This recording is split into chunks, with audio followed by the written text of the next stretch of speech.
రామ్, విక్రమ్, అనిల్ అనే ముగ్గురు స్నేహితులు 7వ తరగతి చదువుతున్నారు. వాళ్లకు గణితం, ఇంగ్లీష్, సైన్స్ వంటి కొన్ని సబ్జెక్టులు కాస్త కష్టంగా అనిపించేవి. పరీక్షలు సమీపిస్తున్నాయి. అందుకే మంచి ట్యూషన్ కోసం వెతకాలని నిర్ణయించుకున్నారు. ఒకరోజు పాకశాల అనంతరం వాళ్లు కలిసి పార్క్లో కూర్చుని మనకు ఏ ట్యూషన్ బెస్ట్ అనే విషయమీద చర్చించుకున్నారు. విక్రమ్ అన్నాడు, మన క్లాస్లో మేఘన చాలా బాగా చదువుతుంది. ఆమె ఎక్కడ ట్యూషన్కి వెళ్తుందో అడిగితే మంచిదే. రామ్ వెంటనే మేఘనను అడిగాడు. ఆమె చిరునవ్వుతో, నేను వెంకటేష్ ట్యూటోరియల్కి వెళ్తున్నా. అక్కడ మాస్టర్గారు చాలా బాగా బోధిస్తారు. ఏ టాపిక్ అయినా సులభంగా అర్థమవుతుంది అని చెప్పింది. ఇది విన్న ముగ్గురు స్నేహితులు వెంటనే వెంకటేష్ ట్యూటోరియల్ గురించి మరింత తెలుసుకోవాలని అనుకున్నారు.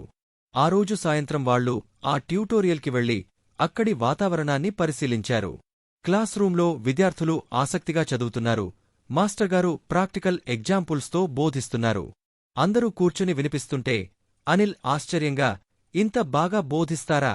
మనం ఇక్కడ చేరితే ఖచ్చితంగా మంచి మార్కులు వస్తాయి అన్నాడు. రామ్, విక్రమ్, అనిల్ ముగ్గురూ తమ పేర్లు నమోదు చేసుకుని అల్లంత దూరంలో కనిపించే విజయతీరాన్ని చేరేందుకు ముందడుగు వేశారు. వారిలో నూతన ఉత్సాహం, నమ్మకం పెరిగింది. క్రమంగా వారి చదువులో గొప్ప మార్పు వచ్చింది. పరీక్షల్లో అద్భుతమైన ఫలితాలు సాధించడంతో వాళ్లకు వెంకటేష్ ట్యూటోరియల్ వల్ల వచ్చిన మార్పు స్పష్టంగా అర్థమైంది.